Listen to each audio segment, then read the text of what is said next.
folks. Well, we got another installment of the life of, or the importance of being Ernest, the life of actor Jim Varney. Stuff that Vern doesn't even know, by Justin Lloyd, Jim Varney's nephew. So, um, uh, we're just gonna read a couple of chapters. I haven't even looked at it.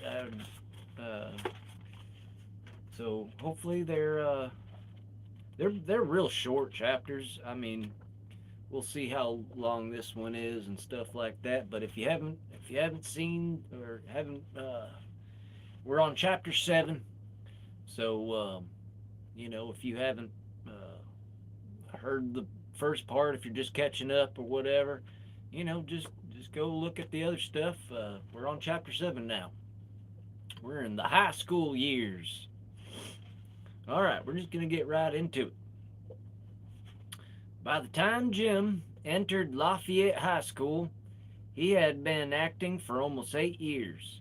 From home movies to children's theater, Jim was ready to take his acting to the next level. Soon he'd leave an indelible mark on Lafayette, a big school where it was easy to get lost in the crowd. Jim immediately began taking advantage of the speech and drama courses. This is where he met drama teacher Thelma Beeler. Her association with Jim would ultimately help cement her status as one of the top drama teachers in Kentucky. Her long tenure and passion for teaching eventually led to Lafayette's auditorium being named in her honor in 1976. Beeler spotted something unique in Jim immediately. Perhaps sensing his need for extra guidance, she seemed to take on a motherly role in his life. Jim's other teachers were not as impressed as they grew increasingly frustrated at his lack of enthusiasm and attendance. Beeler occasionally stepped in to make sure he was keeping his grades up enough to stay on the drama team. One such episode involved an incomplete English assignment that threatened to prevent Jim from competing in a district drama competition. Beeler arranged for Jim to make up the assignment after school.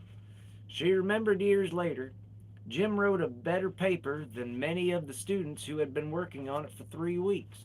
A few times, when Jim had to stay after school to finish an assignment, Beeler brought him home.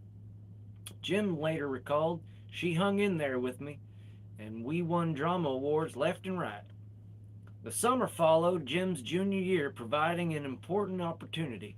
It was July 1966. The University of Kentucky's Centennial Players Summer Theater was preparing for A Midsummer Night's Dream. You know, I a lot of this whole book, I can relate with in some sort of way. I was born much later than old Jim Varney, but I mean, just going through a lot of these things. I did A Midsummer Night's Dream, which I'm sure a lot of people did, especially in the drama stuff. I played Lysander.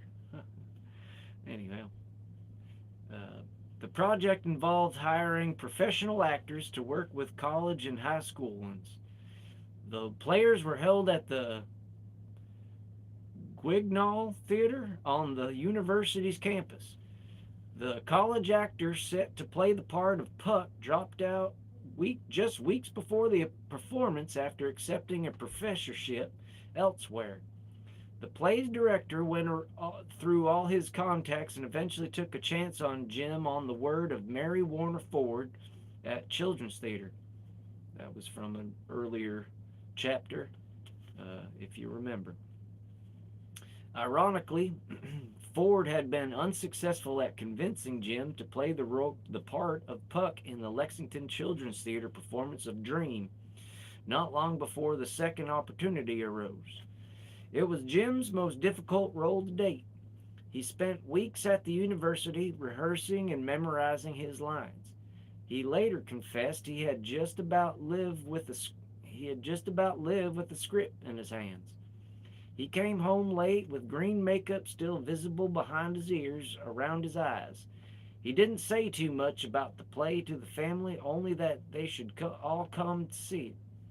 One of the professional actors in the play who was just beginning that would become a brilliant career had would become a brilliant career as a character actor was 31-year-old M. Emmett Walsh. Walsh has long been entertaining audiences with diverse character roles such as Dr. Joseph Dolan, Dr. Jellyfinger in Fletch, and corrupt detective Visor in Blood Simple. Dream became one of Centennial's most impressive productions of the summer. Critic Mary Agnes Barnes of the Lexington Herald Leader wrote of the opening night performance. The audience responded very warmly, and what may have been a foreshadowing of Jim's career, she noted. This production relies heavily on slapstick, but it was clear that Jim had opening night jitters. When Barnes singled out individual performances, she observed Jim Varney as Puck talked much too fast. But when Jim's parents attended the performance, they couldn't help but overhear the compliments whispering about Jim in the audience. Jim's father had once imagined himself hearing admiring comments while watching Jim play football or basketball.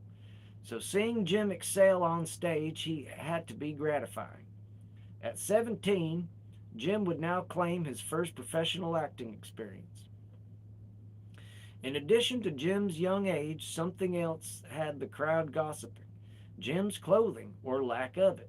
With his entire body covered in green paint, the small loincloth of the same color he wore made him appear nearly nude when the lighting was turned down. He later joked, "I was the most nude actor they'd ever had in Lexington." Jim's thirst for performing now became so great that he began to experiment beyond the stage. In local college hangouts, such as the Nexus Coffee House, he stepped up to the microphone and introduced many of the comical characters he had created. He told jokes and entertaining stories about his grandmother's Ford Mustang and a character named the Orange Kool-Aid Kid. He also performed impressions of famous actors such as Richard Burton and John Wayne. Much of this material he used again to win one of his high school talent shows.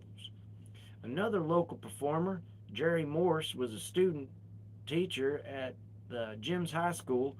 Morse played flamenco music at some of the same venues where Jim performed. Jim later used some advice Morse offered about Jim's acting ambitions. "You are an actor, and now you have come to figure out how to get paid for it." Just as Jim didn't represent the typical student, he rarely dressed like one either. Many of his clothes reflected the rebellious spirit of the 1960s. One of his favorite accessories was a sleeveless blue jean jacket, which I wear too. He constantly wore black along with beetle boots. Black was an easy color for him to pick out since he was colorblind. Oh, I didn't know that. He went from white socks as a young child to black socks as a teenager. His sisters often helped him out, especially if he was dressed for a special occasion. Oh, there's people. Hi, people. I'm reading a book. The Importance of Being Earnest. All right. Just nestle in. We're reading. In addition to Jim's clothing, his long hair and pierced ear gave him a unique look. His father and Mary Warner Ford of Children's Theater were not fans of either one. When it came to his hair, it wasn't so much the length that bothered Ford as it was the fact that it appeared Jim never touched a comb, as barbering is one of James Sr.'s many skills. He often threatened to give Jim a buzz cut if he didn't keep his hair trimmed. Jim's sister Jake bailed him out many times by helping to style his hair in a way that would keep it from flowing past his neck. Well, of course, I like long hair, so. Apart from the theater, Jim was not much into the high school social scene of clubs and organizations. He could see what he later called the juvenility of it. Of course, Jim was not always the poster child for maturity. One role almost any well-known comedian can put on his or her resume is class clown. It was no different with Jim. If a teacher sets you up, he said once, remembering high school, you got to punch it down. Once Jim even posed as a student teacher at another school, not telling, no telling what the topic of discussion was that day. Along with cutting up in class, Jim often skipped school with friends, frequently nearby coffee houses. He kept his buddies entertained by imitating movie stars and quoting poetry from Dylan Thomas in a Welsh accent. Because of his affinity for Dylan Thomas and the music of Bob Dylan, some of his friends referred to him as Dylan. One of the few extracurricular activities Jim was involved with outside of acting was a part time job. He and some buddies worked at a discount department store called Mr. Wiggs. Jim remembers Jim Jake remembers Jim pointing out three swing sets to her that he had assembled for display outside the store. They were full sized with horses, swings, and slides. Jake was impressed. Still, no matter what kind of potential Jim might have shown in other abilities, it was obvious that his passion was. Acting was consuming Jim in so many ways, and it soon became a refuge as he began to encounter what would become a lifelong battle with depression. He started experiencing what he referred to as the stares, or dark moods. That sometimes lasted for weeks. He found that the more he immersed himself in the craft, the less inclined he was to becoming despondent. Ford had seen signs of his mental struggles at children's theater when he could be way up or way down. During one week of rehearsals, Jim told her that even though he had been sleeping, he still wasn't tired. During this time, Jim's mother's psychological issues also became more severe. When Jim was younger and the family lived in the close confines of the Bluegrass Park housing project, Louise seemed to benefit from a more social atmosphere. Her condition slowly worsened after the family moved to two different homes in the suburbs. In the mid 1960s, her condition became so serious that she was admitted to a mental hospital more than once and eventually given electroshock therapy. Oh, geez. With all that his mother was going through and two of his sisters now having moved out, Jim didn't have the same support system at home that he had known when he was younger. In high school, Thelma Beeler and the theater were becoming more important than ever to his emotional survival. Well, you know what? I didn't know about him being depressed or anything like that. I'll check in with the chat. Hi. I'll just say hi. Uh, we're just going to continue on here.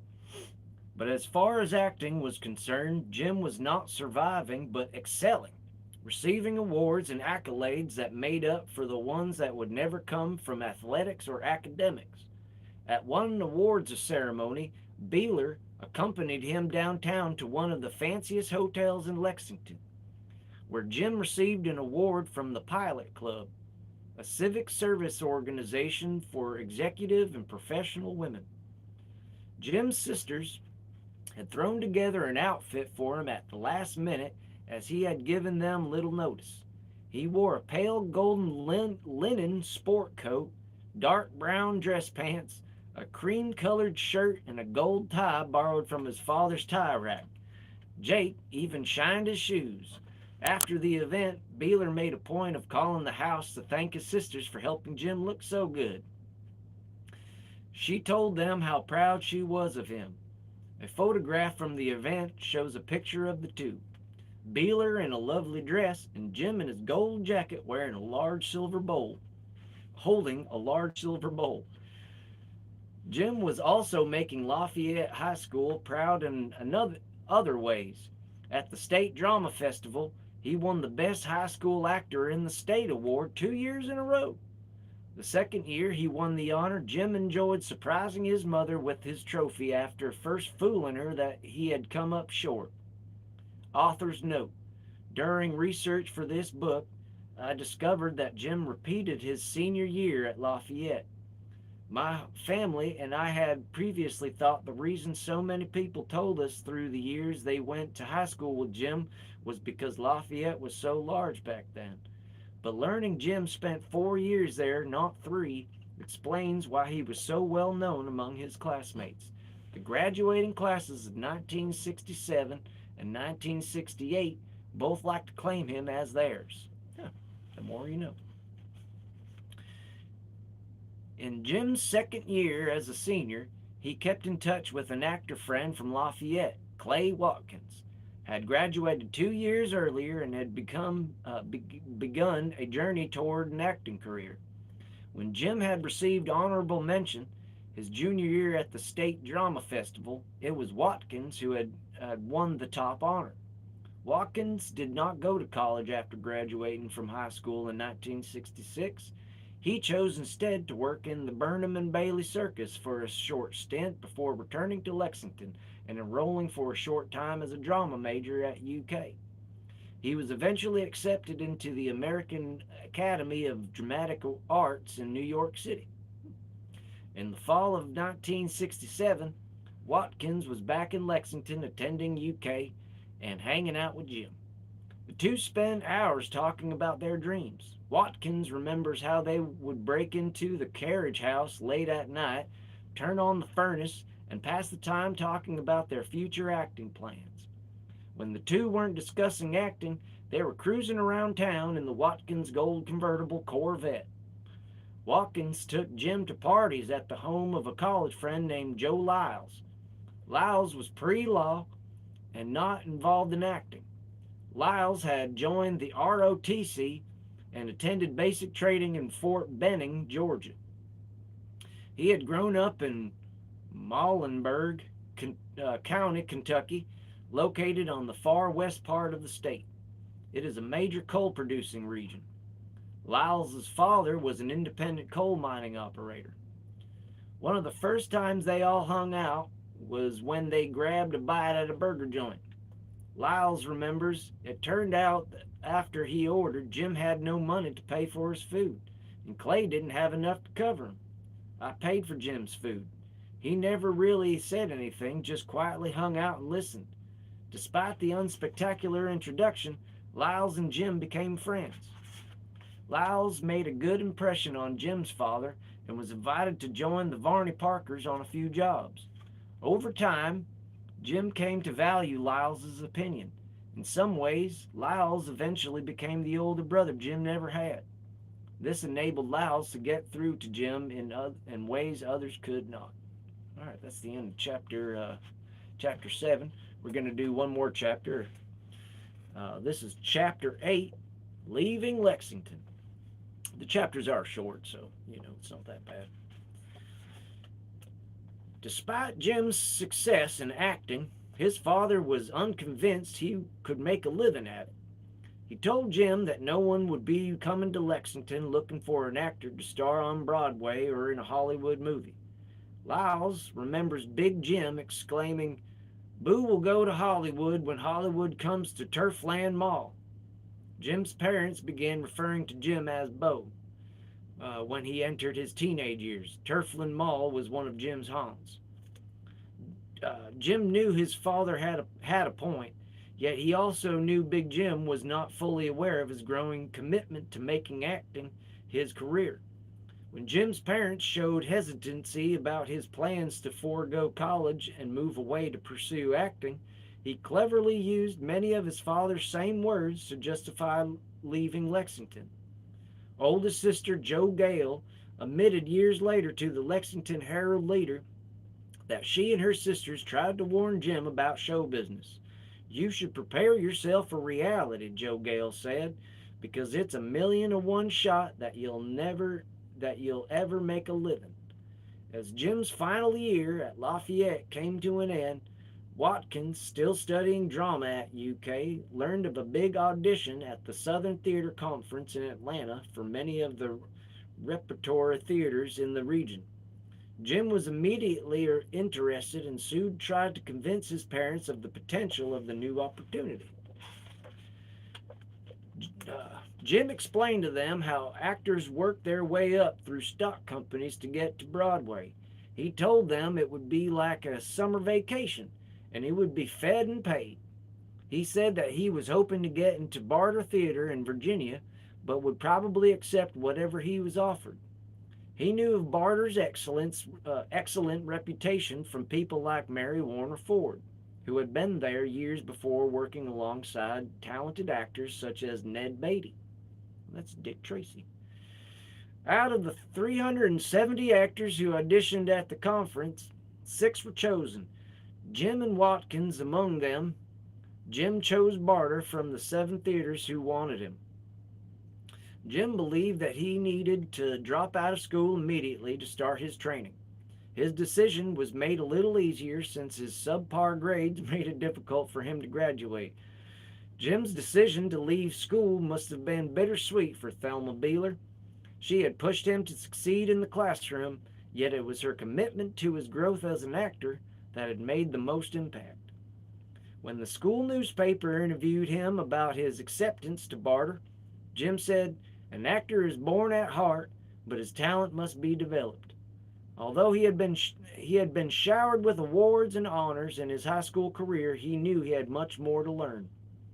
Jim's mother was angry and disappointed with his decision to drop out. She and the rest of the family tried unsuccessfully to convince him to finish school. Surprisingly, though, Jim's father didn't share his mother's anger. He had made a similarly unpopular decision as a young man when he joined the Army, and he empathized with his son who was now attempting to chart his own course. But Jim's father did make Jim promise to get his GED when he returned home. I'll tell you one thing, as a high school dropout, I never got a GED and I've never used it. I never used it ever. All right.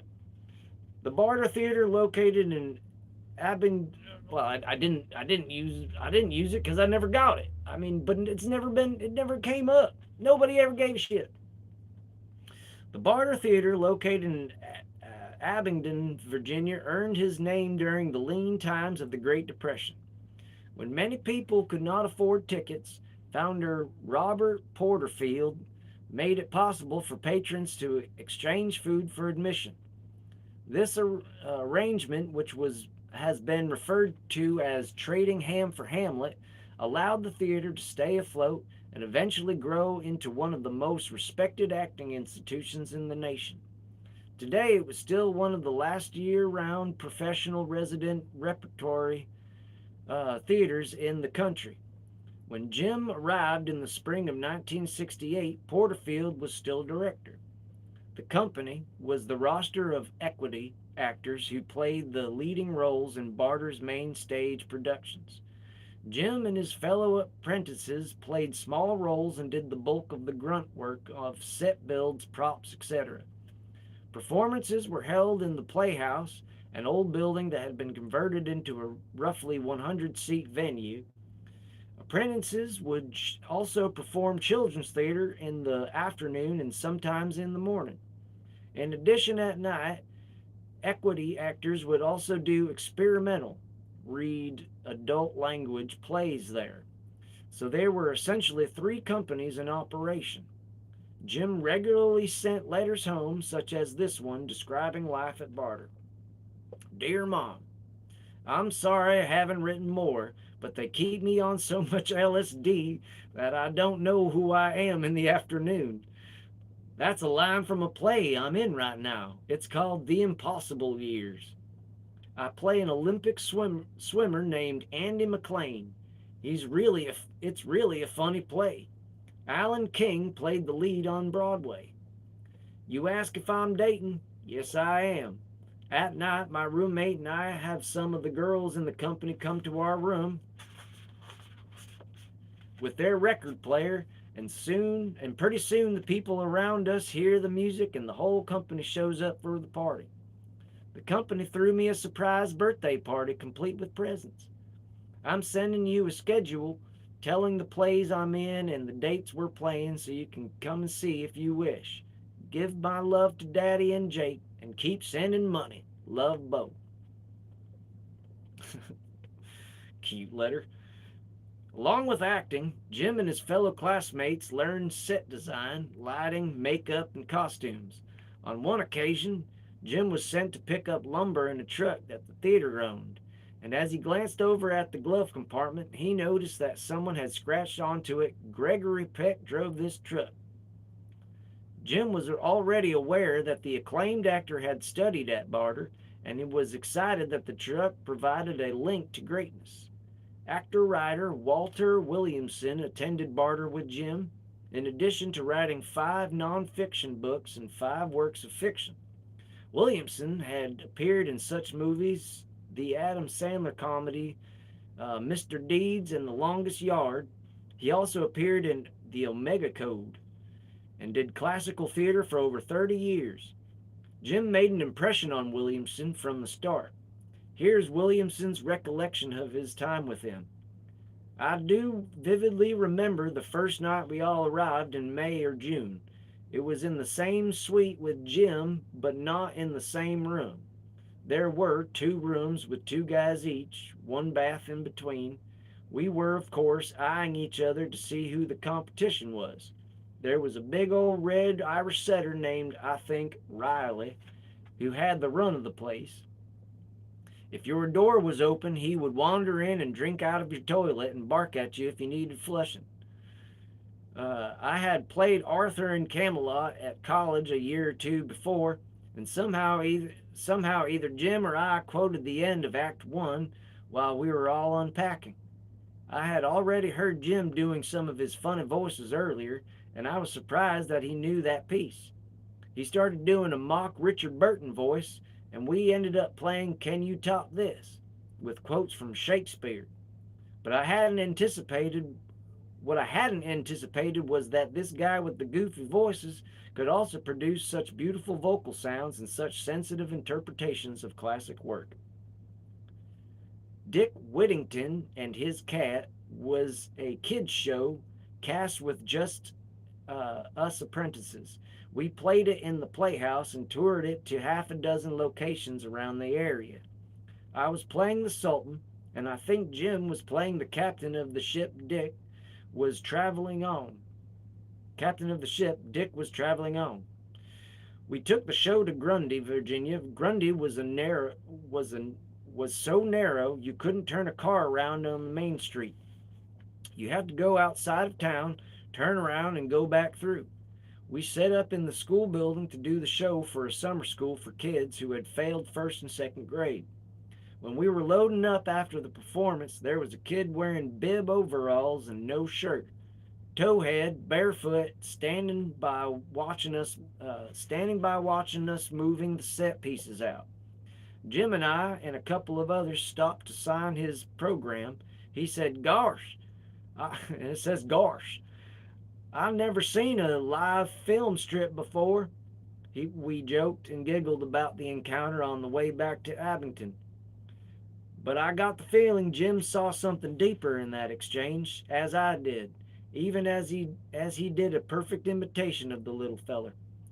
My estimate of Jim then and now was that at his core he was an artist. He wore a costume of wild, foolish, goofy, antic jokes and simpleton stories, but that was, it seemed to me, just to hide and protect the tender purity of his real ambition buried deep inside. I got a glimpse of that being that first night when I watched over the course of the summer as he used his low humor to communicate with the world because perhaps he didn't want to risk tainting that artistic core. His wit seemed to be an easy way to address the world, but it was fed by the heat of that guarded art inside. Let me take a break just to wet the old whistle.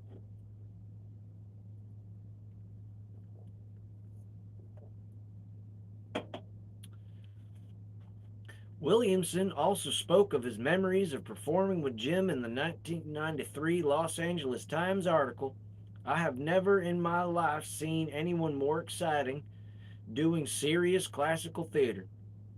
The focus, the concentration, the diction, everything. On stage, he was one of the most exciting performers I'd ever seen." By the fall of 1968, Jim felt the time was right to take a shot on Broadway. He had been keeping in touch with Watkins, who was living in New York with his girlfriend while attending the American Academy of Dramatic Arts. Watkins let Jim stay at his apartment during this time there and recalls an inscription on Jim's footlocker that read, "Broadway or Bust."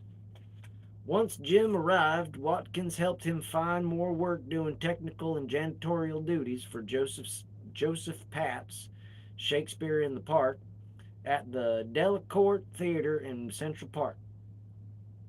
Watkins was working there as well. Jim tried out for a few plays outside his day job, but didn't land any roles. He later referred to the auditioning experience as mostly cattle calls and frustrating. Still, Jim had learned a great deal about stage acting from his time at Barter and in New York, despite the fact that he did not become an instant Broadway sensation. He returned to Lexington later that fall with a much better idea of what possibilities awaited him if he continued his current path as a stage actor. Jim wasted no time in keeping his acting skills sharp by returning to Studio Players Community Theater and performing in several of their productions. Back home, Jim was able to catch up with friends and family, including his cousin Ed McCord. The two shared a similar sense of humor and had their fair share of adventures. Ed, like Jim's father, was a prankster. One of Jim's favorite spots was a big, eerie looking Osage orange tree standing next to the carriage house, where Jim was performing with the studio players. One night, Jim and Ed were hanging out by the tree smoking cigarettes when Jim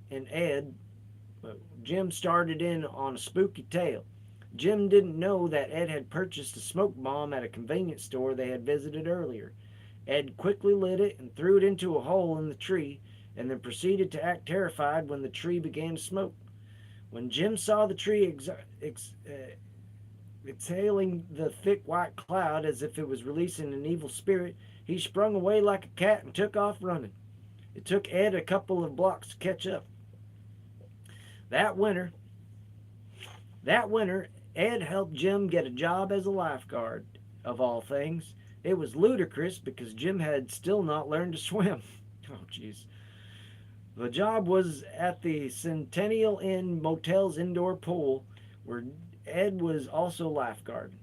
Now Jim could pay for his double dates with Ed. Unfortunately, one of them almost ended in tragedy. Just a few weeks after Christmas, Ed and Jim were taking their dates to a bar called the Terrace Room at Eastland Bowling Lanes in Lexington. Ed was driving his 1967 Austin Healey Sprite, a two-seater with a small storage space in the back. Ed's date was nestled in that spot while Jim's date sat on his lap. They were traveling down Eastland Parkway around 9 p.m.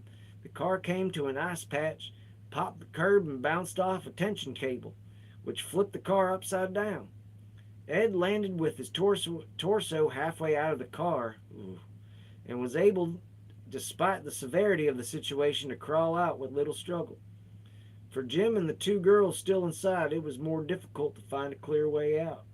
The smell of leaking gasoline only made things more terrifying. Jim's date unknowingly used his chest to push off with her feet. She was wearing high heels. Jim later said that he thought he could feel his collarbone separate. Jim finally managed to squeeze through a narrow opening, but with so much adrenaline pumping, he didn't feel his ear nearly ripping off as it scraped across the pavement. The girls, being smaller, were able to slide out more easily. The night watchman at the nearby Cockrell's Auto Body let the four inside the building to clean up until the ambulance arrived. Jim walked into the restroom and sat down on the toilet, fully clothed, using it as a chair. He didn't say much until Ed walked in to check on him, and he exclaimed, half serious, "You've killed me, Eddie." In the minutes that followed, it was determined that the wreck was a result of someone hosing down a nearby parking lot. The runoff had frozen on the street. Even a police officer responding to the accident fell victim to the ice patch. He had hardly taken a step out of his cruiser before he slipped and fell. An ambulance arrived, and with the help of the police cruiser, everyone was taken to the University of Kentucky Hospital. After Ed was checked out, he walked over to the room where Jim's ear had been stitched up. The room was not hard to find. All he had to do was follow the sounds of Shakespeare being recited. Ed found a doctor with an unlit Cuban cigar hanging from his mouth, stitching up Jim's ear while Jim bellowed out lines from Shakespeare. Jim told Ed that the sound of his voice helped drown out the sounds of being stitched up. When describing what caused the wreck to his parents, Jim mentioned a fictitious bunch of brothers he and Ed often blamed for their exploits. "Those buzzard boys shot out our tires," he explained to his mother. Luckily for everyone, it was something they had lived to joke about. Despite x-rays and doctor's examinations, no break was ever found in Jim's collarbone. He was told that after the swelling went down, the injury would take care of itself. Unfortunately, his collarbone never looked the same. The right side tilted upward, forming a small lump. He became quite self-conscious about it and rarely wore open-necked shirts or anything else that exposed the area. It became yet another aspect of his physical appearance with which he was uncomfortable. But whatever consequence Jim felt his looks would have on his acting career, they didn't seem to affect his love in the least. In the summer of 1969, he was dating an actress friend named Julianne Beasley. Author's note, today she is Julianne Pogue. They had been in the same circle of friends for a while. Jim had even dated her sister for a short time. Beasley had first met Jim when she starred in the Nicolo and Nicolette with him at Lexington's Children's Theater. She'd had a crush on him even then. Her father was an Army major, one of the original Green Berets, and her family had moved from Lexington to Okinawa and then to the Philippines for a good portion of her childhood. Her family returned to Lexington in June 1963, and she soon found herself acting with Jim once again. Beasley had immense respect for Jim's ability as a stage actor, while being equally impressed with the homespun characters he had portrayed when entertaining friends. Today, she says many of the hillbilly incarnations he was doing when they dated were a breath away from what would eventually become Ernest. The two young actors bonded on many levels. Beyond a shared love of the stage, there was an intellectual connection and a fascination with the exploring many of the spiritual elements of the world.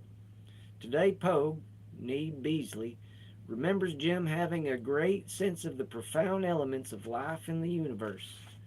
Beyond a mutual physical attraction, Beasley would go on to be crowned Miss Lexington in 1971 and was Miss Kentucky runner-up that same year. Jim was one of the most charming people she had ever met. That summer, the two found stage work at the Jenny Wiley Summer Theater in Prestonburg. They both starred in productions of Carnival and Bye Bye Birdie. The director of Birdie, Jim Haslett, has fond memories of Jim, referring to him as wonderful clown. Haslett said that it was hard to tell sometimes when Jim was being serious. Offstage, Jim would constantly entertain with impressions and routines about such things as his grandmother's Ford Mustang Cobra GT. Although Jim's focus was sometimes lacking, his ability to endear himself to others made it difficult to dislike him. Perhaps one thing affecting his focus was the constant temptation to pursue new opportunities. Jim broke his contract with Jenny Wiley during Birdie to audition for a play in New York. He read for the role of Rocky in Sal Mineo's Fortune in Men's Eyes, which followed the story of a young man named Smitty who was sent to prison for 6 months for a first-time drug offense. An unflinching picture of the brutal nature of prison life unfolds as Smitty is sexually assaulted by more powerful inmates.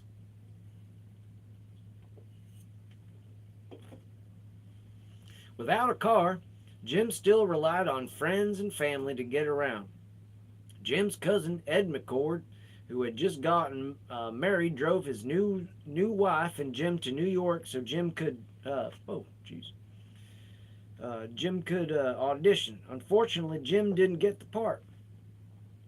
Neither did Sylvester Stallone, Jim recounted years later, but Stallone's many talents would soon become evident in Rocky, the compelling film about the hard luck boxer who makes good.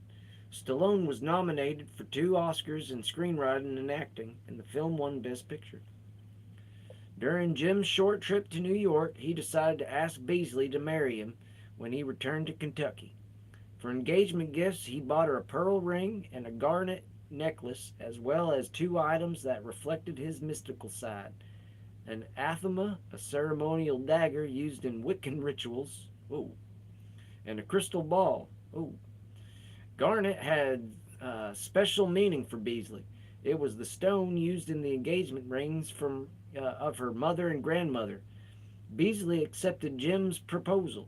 Their engagement lasted about a year and a half. During their time together, Beasley was aware of Jim's drinking and how he often had an ornate flask of one kind or another in his pocket. She looks back today, having worked as a psychotherapist, and believes Jim might have been clinically depressed. Melancholic is a word she used to describe him during their time together. But despite his drinking and depression, it was the long periods away from each other that doomed their relationship. Jim's commitment to acting required him to be on the road constantly. This made it nearly impossible to keep up the relationship, and the two mutually agreed to end the engagement, remaining good friends. Today, Beasley, in addition to being a licensed psychotherapist specializing in trauma and attachment issues, is a theatrical director, choreographer, actor, designer, singer, and a book narrator for Audible.com and elsewhere. Her projects include acting as a stage director for the University of Kentucky Opera and director of educational theater from Los Angeles schools out of LA's Stella Adler studio. Meanwhile, Jim found time to keep his promise to his father and earn his GED before starring in fall productions at the Studio Players in Lexington, including a pair of one-act plays written by English playwright Peter Shaffer. The White Liars and Black Comedy are commonly presented as a double bill. All right, we got a couple more pages.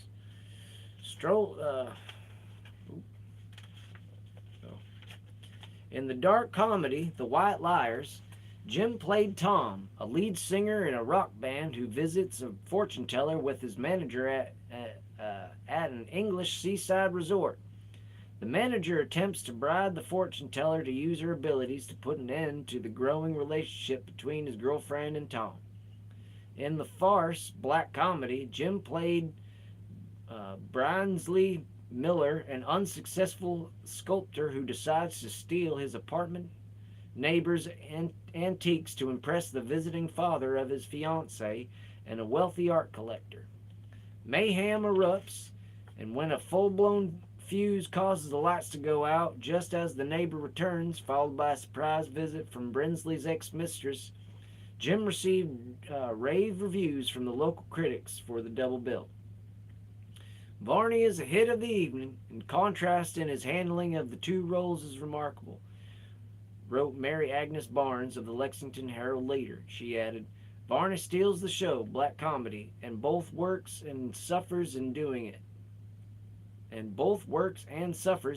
it. He does so many pratfalls that I expect he'll be black and blue by the time the show ends its run. Another local critic, Richard Schween, was equally impressed. In his review of Jim's performance in White Liars, Schween wrote, he works easily with his put-on working-class accent and true middle-class London accent. His characterization of Tom is beyond reproach. In the summer of 1970, Jim signed a contract to perform at the Pioneer Playhouse in nearby Danville, Kentucky. At the time, the Playhouse was designated as the State Theater of Kentucky. There, starring in Boeing, playing an American journalist named Bernard who enjoys the Playboy life while stationed in Paris, France. He manages to successfully juggle three flight attendant girlfriends who all work separate transatlantic routes. His world becomes complicated when Boeing planes are upgraded, bringing faster flights that increase the woman's stopover times in Paris, causing them to overlap. I can see where that could be pretty funny. And Billy Ed Wheeler's musical comedy, Fire on the Mountain, Jim played a misogynist moonshiner named Uncle Jesse, just like Full House. The plot revolves around the arrival of a Yankee missionary social worker named Prissy into an Appalachian community. She opens a Bible school and as soon at odds with Jesse's nephew and his girlfriend over their living arrangement. Pioneer Playhouse's late founder, Eben Henson, was impressed with Jim's talent. Although actors such as Lee Majors and John Travolta also graced the stage of Pioneer Playhouse in their formative years, Henson once said that Jim was perhaps the most unusual actor ever to perform there. He also said that Jim packed houses night after night during the 2-week run of Mountain. Henson was also involved in taking Mountain to a venue in Tennessee, with Jim reprising his role of Uncle Jesse. At the Third Masked Dinner Theater in Chattanooga, Jim impressed audiences and earned praise from critics such as Robert Cooper of the Chattanooga Times, who wrote Jim Varney as Uncle Jesse is an outstanding member of this excellent cast. Playing the part of a woman-hating moonshiner, the unfolding of his change of heart is something to see. He is truly a fine actor and presents the hillbilly character in a hilariously believable manner. Jim remained in Chattanooga through the fall and winter of 1970, performing in such plays such as Guys and Dolls, Champagne Complex, A Funny Thing Happened on the Way to the Forum. One of Jim's many haunts after returning home to Lexington was the green room of the University of Kentucky's Guignol Theater. The green room served as the unofficial hangout for the theater students. And although Jim never actually attended UK, he enjoyed catching up with students who were old friends from high school in his neighborhood. It was there Jim met Charles Edward Pogue through Beasley. Pogue remembers Jim as a vagabond, strolling player who showed up for 2 or 3 weeks at a time and held court as he talked about his travels and entertained with his crazy cast of characters. The students were enthralled to be in the presence of a working actor. Today, Pogue is a noted screenwriter whose credits include The Fly, 1986, Psycho 3, 1986, and Dragonheart, 1996.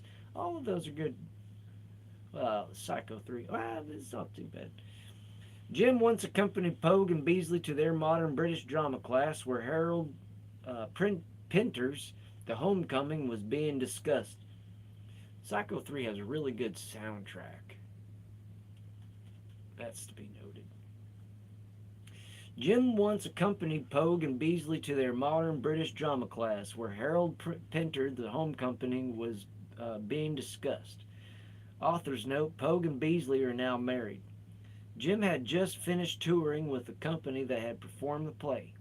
He ended up leading the whole class in a discussion and performing scenes that included parts in addition to his own. Pogue says everyone had Varney stories, along with himself during this time. Pogue actually wrote a term paper in a folklore class that consisted of many of these tales of Jim's exploits. He received an A and wishes today he had followed his professor's advice to make a copy before handing it in. Being the final paper of the semester, it was not returned. Although trips to UK's green room no doubt boosted Jim's ego, actors on the big screen seemed to convince him that his appearance would limit his potential. The movie Wuthering Heights was released in theaters around this time. Jim's sister Jake was working with the girl who had seen the movie and noticed how much the actor playing Heathcliff resembled Jim. Jake took Jim to see it without mentioning that to her, what her friend had said. Jake said Jim was spellbound when he saw Timothy Dalton and acknowledged the resemblance. Maybe that helped Jim to one day see himself on the big screen. Or maybe it did the opposite, showing him a more polished version of himself that he would never be, like a brother who had gotten the better mix of genes. Ah.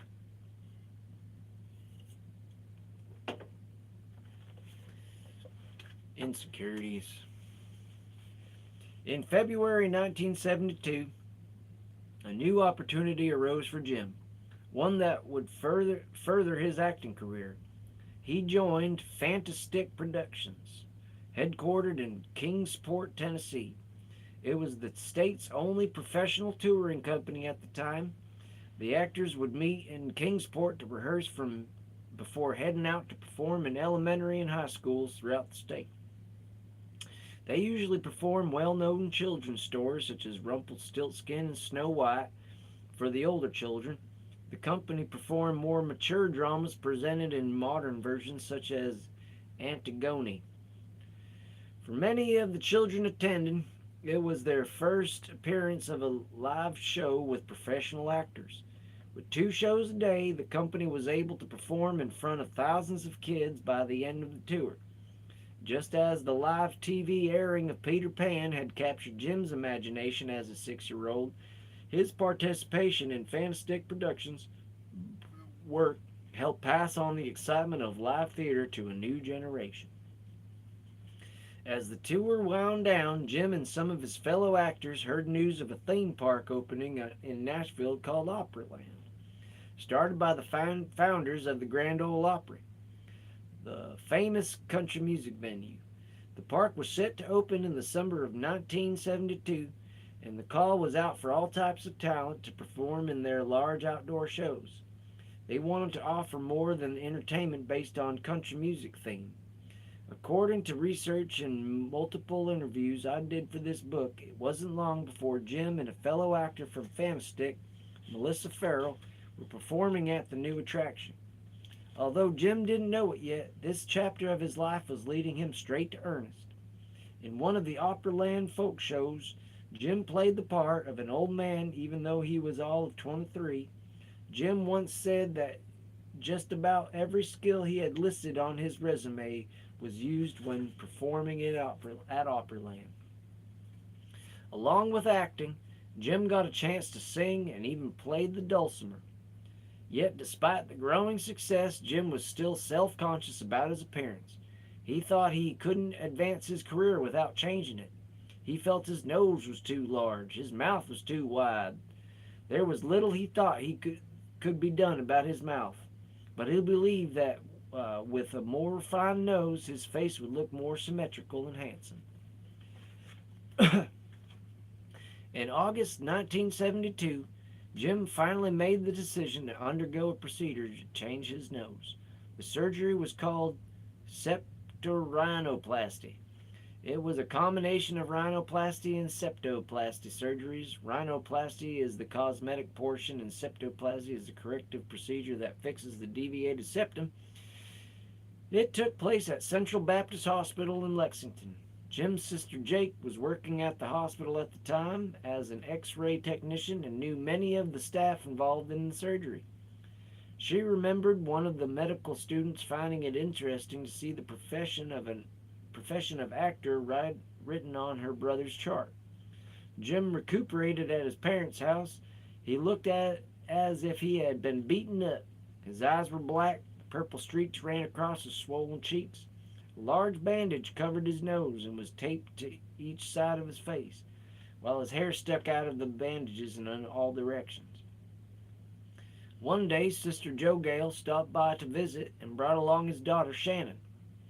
She was almost 3, and as soon as Shannon walked into the house, she was taken aback by Jim's bandaged face and clammed up.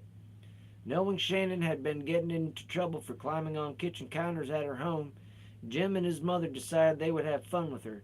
He asked Shannon, "I guess you're wondering what happened to me, huh?" "Well, I was climbing on Mama's counters in the kitchen and fell. She had been telling me to keep off of them, but I didn't listen." He said this with a straight face while Joe Gale and his mother went along. "That's right," Jim's mother added. Now, I don't know if he will ever look like himself. I don't know if he'll ever look like himself again. Needless to say, that broke Shannon of climbing it for a while. But it was time for Jim's bandages to come off. He was given a mental nose protector to wear. He still had swelling in his face and around his eyes, which had turned a yellowish green because of the thickness of the skin on his nose. He had been told he would need a follow up surgery later on, but he seemed pleased with the results, which gave his nose a more Roman look. He was hopeful the second surgery would improve it even more. Alright, that was definitely a lot longer than I was expecting to read, but you know, that's what we're doing. We're doing 2 chapters at a time, whatever. All right, we love it. I love this book so far. I know uh, we did have a couple of visitors come by, stop by, whatever. I wouldn't expect everybody to stop, to hang in there, but I love y'all. We'll see you later.